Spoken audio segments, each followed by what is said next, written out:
ठीक है, ये जैसे स्टार्ट हो गया, आपने स्टार्ट किया, ये आ रहा ना, तो फिर दोस्तों नमस्कार, मैं अम्बेश पंत देहरादून के गांधी पार्क से आप सबका स्वागत करता हूं। जिस तरह से विगत 18 सितंबर को उत्तराखंड की देवभूमि उत्तराखंड में एक जघन्य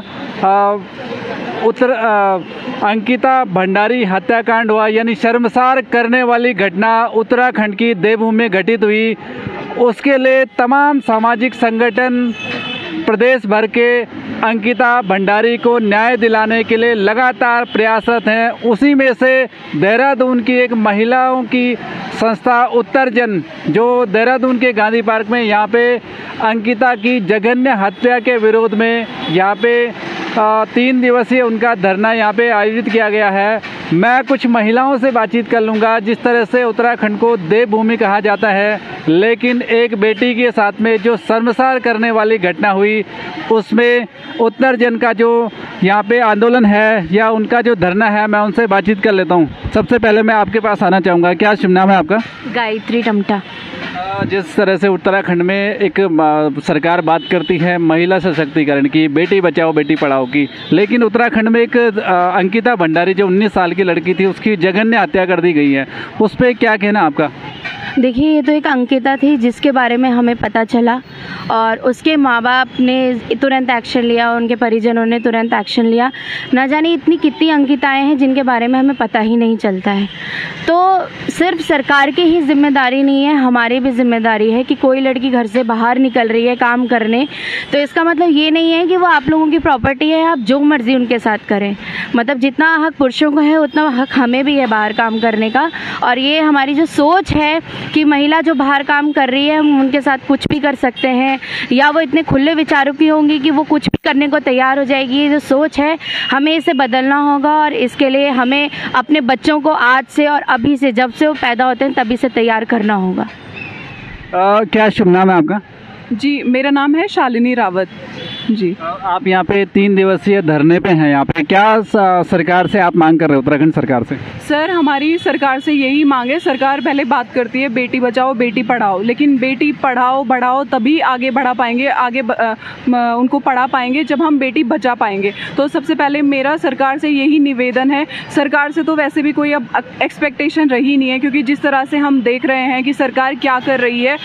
जो ये केस बाहर आया वो सिर्फ जनता की वजह से आया है, और जनता में जितना आक्रोश है, जो एक्शन लिए जा रहे हैं वो जनता की वजह से ही लिए जा रहे हैं। नहीं तो मुझे दिखता नहीं है कि सरकार कुछ कर रही है। उनका जो पूरा सिस्टम है वो बहुत ढीला ढाला सा लग रहा है, और अगर ये सब लापरवाही नहीं होती तो शायद अंकिता हमारे बीच में ज़िंदा होती, लेकिन अब होने को कौन टाल सकता है।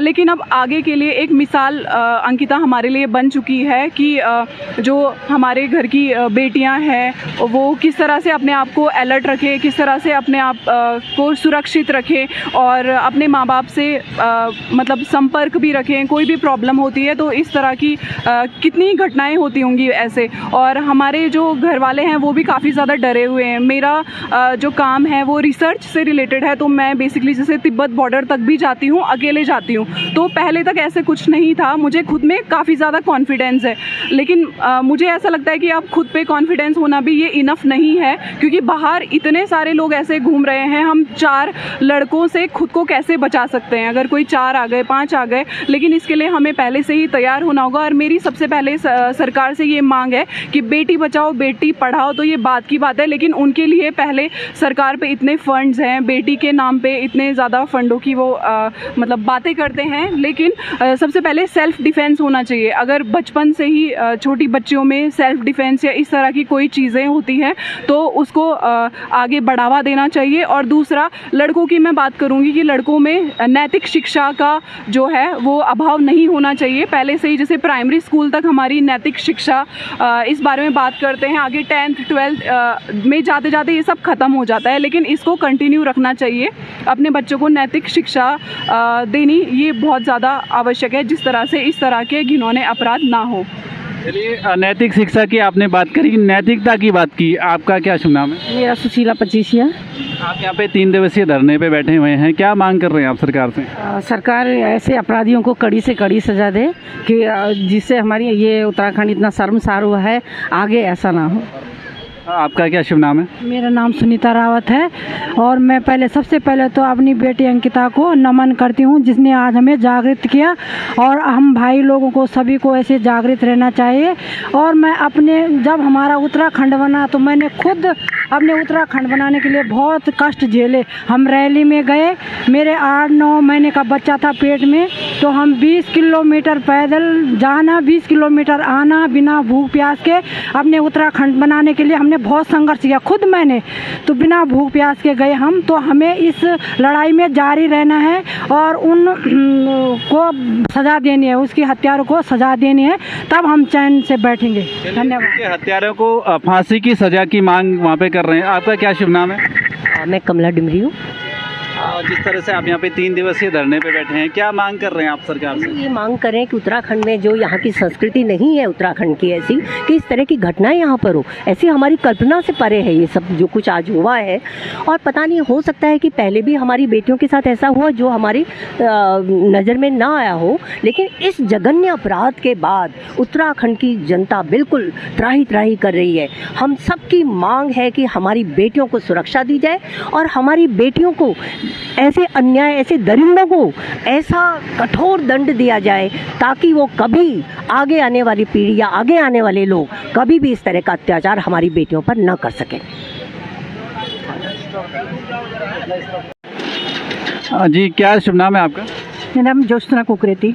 जिस तरह से ये उत्तराखंड में शर्मसार करने वाली घटना हुई है, क्या मांग आप सरकार से कर रहे हैं उन अपराधियों को सजा के लिए? बिल्कुल, ये जो जघन्य अपराध हुआ है, घटना घटी है उसके साथ, इसके लिए हम लोग बहुत ही शर्मिंदा हैं कि हमने अपने उत्तराखंड को ऐसा बना दिया है यहाँ पर कि ये अपराधी जो है खुलेआम घूमते हैं। इसका सबसे बड़ा कारण ये है कि यहाँ पर कानून कठोर नहीं है। उनको लचीले कानून, किसी के लिए कुछ हो जाता है, किसी के लिए कुछ हो जाता है, तो इसलिए ये अपराधी जो है बढ़ते चले जा रहे हैं। दूसरा, वो अभी एक बहन ने बोला कि नैतिकता की बात है, तो परिवार में जो है जहाँ लड़कियों को नैतिकता का पाठ पढ़ाया जाता है, वहाँ लड़कों को भी पढ़ाया जाना चाहिए, उन पर भी ध्यान देना चाहिए। लड़के तो घूमते रहते हैं, उससे माँ बाप को कोई मतलब नहीं होता वो क्या कर रहे हैं क्या नहीं कर रहे हैं, इसको वो सोचते नहीं हैं। तो इसलिए मैं चाहूँगी कि नैतिकता का जो पाठ घरों में पढ़ाया जाता है, परिवार में पढ़ाया जाता है, वो लड़का और लड़की दोनों को बराबर बताना चाहिए। और मैं ये कहूँगी कि कोई भी अपराध हो उसके लिए इतना कड़ा कानून बनना चाहिए जिससे कि आगे कोई उस अपराध को दोबारा करने की सोच भी नहीं सके। नहीं तो हमारा जो उत्तराखंड बनाया था, जिस उद्देश्य से ये बना था, वो उद्देश्य कहाँ चला गया? कहीं नहीं चला गया। आज तो हम बिल्कुल पीछे होते चले जा रहे हैं। हर जगह देखो पीछे जा रहा है उत्तराखंड।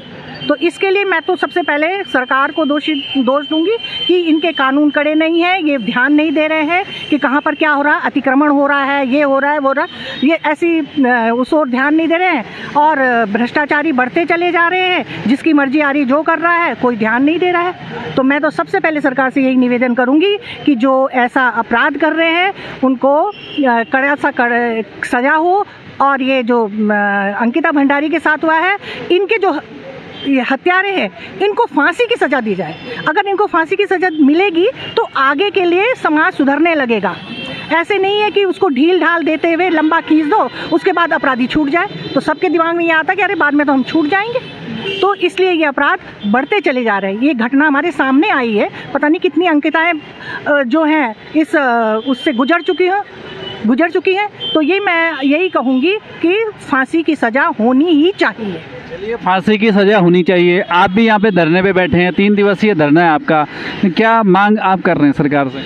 सरकार से हमारी यही मांग है कि जितने भी दोषी हैं, एक भी दोषी जो है वो बचना नहीं चाहिए, एक भी दोषी नहीं बचना चाहिए। और दूसरी बात ये लोग दोहरा चरित्र अपने मुझे दिखता है सब लोगों का। एक तरफ तो ये महिला की एम्पावरमेंट की बात करते हैं और दूसरी तरफ ये महिलाओं पे अत्याचार करते हैं, जिससे कि बहुत दुख होता है हमको। हमारी उत्तराखंड इतनी पवित्र भूमि है, देवभूमि है, और हम शर्मसार हैं पूरी दुनिया के आगे कि हमारी देवभूमि पे इतना हो रहा है, वो भी हमारी तीर्थ स्थलों पे इतना बुरी बात हो रही। तो हम बहुत ही ज़्यादा शर्मिंदा है और हमारी यही है सरकार से मांग यही है कि वो एक भी दोषी को छूटने न दे। दोषी को सजा होनी चाहिए। आपका क्या शुभ नाम है? आप भी यहाँ पे धरने पे बैठी हुई हैं। जी, मैं विमला रावत, महिला उत्तर जन की अध्यक्षा। ये घटना जो है वास्तव में स्तब्ध करने वाली है और इस तरह की घटनाओं की पुनरावृत्ति तब तक होती रहेगी जब तक हमारे प्रदेश के मंत्री और विधायक मुख्यमंत्री की कबड्डी खेलना बंद नहीं करेंगे। कहीं न कहीं इन घटनाओं के पीछे, इन भ्रष्टाचार के पीछे, इन अनाचार अत्याचार के पीछे, इन घोटालों के पीछे हमारे जो विधायक हैं, हमारे जो मंत्री हैं, उनकी नाकामी झलकती है। क्योंकि हर किसी को मुख्यमंत्री का पद चाहिए और कोई भी नीचे नहीं उससे नीचे अपने पद पर या उसके नीचे विधायक रहना पसंद नहीं करता है।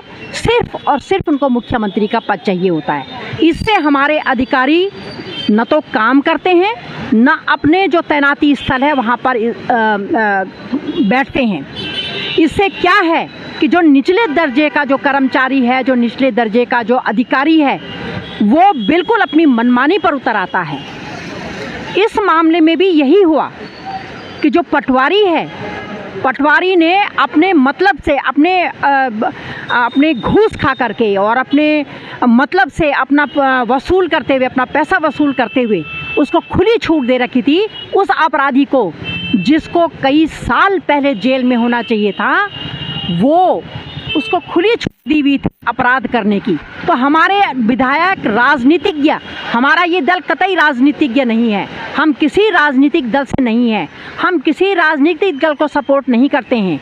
लेकिन जब तक हमारे नेता और विधायक मुख्यमंत्री खेल को नहीं छोड़ेंगे, तब तक इस प्रदेश में कानून का राज स्थापित नहीं हो सकता है और हमारी लड़ाई तब तक जारी रहेगी। चलिए, लड़ाई जारी रहेगी और अंकिता के हत्यारों को फांसी जरूर मिलेगी, ये मांग महिला उत्तरजन की टीम ने यहाँ पे उठाई है। जो आप ये कह रहे हैं कि जितनी बड़ी ये घटना है उतनी बड़ी प्रतिक्रिया विरोध नहीं दिख रहा, आप ये कहना चाह रहे हैं, तो इसका मतलब है कि हम आत्म केंद्रित हो रहे हैं, हमें केवल अपने से मतलब रह गया है, और या हम अपराधों के आदी बनते जा रहे हैं। हम अपराधों के आदी हो रहा है समाज, अब उसे कोई अपराध चौंकाता नहीं है। लेकिन इससे पहले कि बहुत देर हो जाए, हमें अब खड़ा होना चाहिए, सबको खड़ा होना पड़ेगा। चलिए, ये महिला उत्तरजन देहरादून की जो टीम है, यहाँ पे कई सारी स्कूली छात्राएं जुड़ी हुई हैं, जो कॉलेज की छात्राएं हैं, साथ साथ में महिलाएं हैं जो कहीं ना कहीं कई सरकारी विभागों से रिटायर्ड हैं, सेवानिवृत्त हैं। ये तमाम तरीके के सामाजिक संगठनों से वो आते हैं। निश्चित तौर पे उत्तराखंड आंदोलन से लेकर के और आज जब नौबत अंकिता भंडारी को न्याय दिलाने की आई, तब भी कहीं ना कहीं महिलाएं आगे निकल कर के आगे बढ़ी हैं। तो निश्चित तौर पे उसे जल्द से जल्द न्याय मिलेगा और जितने भी हत्यारे हैं उनको फांसी की सज़ा मिलेगी।